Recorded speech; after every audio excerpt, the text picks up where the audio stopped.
Let's build this universal firework effect. So to get started, we want a couple things that already exist. So we need at least one generator. These are the values I like using in my generator, but it actually doesn't matter at this point what the generator holds. We also need a dimmer 100, a dimmer release, a color at white, and a color release. I've already calibrated my white, so if I dimmer these up, select white, you'll see all these whites match. So I'm going to build this in two parts. There will be a dimmer half and a color half. To get started, I'm going to select my bars group, set my dimmer to 100, move to step 2, apply the generator, move to step 3, and apply the release.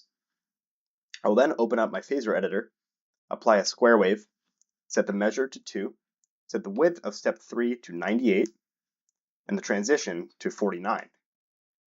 I'll then move back to step 2, set my width to 1, move to step 1, set my width to 1 as well, and I'll exit the phaser editor, say store/u in an empty all slot.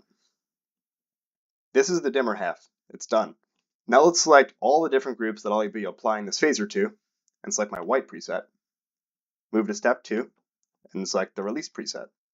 We'll go back into the phaser editor, select the square wave again, and on step 2, we'll set a width of 99 with a measure of 2, and move back and set a width of 1 on step 1. We will then exit again, say store/universal, into the all slot 102, and you'll see because my whites are all a little bit different, that's reflected in the icon, but that is okay, that's what we want. So now let's open up an empty preset, say turn into recipe, set my selection to PXL curves, values to all 101, copy that line, paste it on line 2, and set 102. I'll then take both of these lines, Command C, Command V, go to the bars, paste it one more time for the lines. You can also continue to copy and paste these lines for as many groups as you want, but because we've only set up the color phaser to be calibrated to these 3 groups, the white might be a little bit off for any other groups you apply it to. So at this point, what we can do is hit the @ symbol, hit edit recipe, then click all 3 of these groups at that preset and store it to an empty sequence. We'll go into that sequence and we'll see that all the recipes are already loaded in there. Before we activate it, let's go to the settings, turn off when overridden, and now while it's selected, we'll type go. As you can see, the phaser will start running. I have these 3 matrix pull items already set up for the different groups, so what I'm going to do is just apply each pull item to each recipe line. As you can see, the phaser is now running with the matrix. The coolest part about building the phaser this way, let's say we off it, and we have either a color picker or a color stack running in the background, right? So in this sequence, I just have recipe lines with each group at red.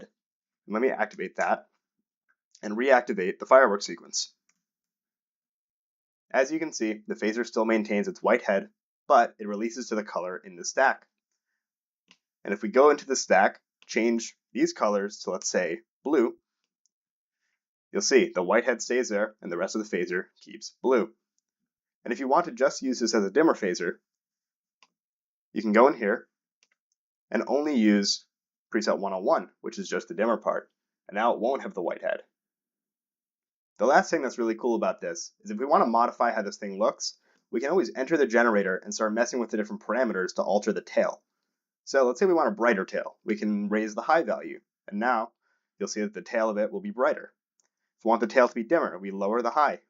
If we want it to be essentially a thinner tail, we can lower the low variance, and we can decrease the ratio. And now it's just kind of a sparkle. And this is all happening live while that phaser is running within that sequence. So there you go. That's how to build a universal firework phaser.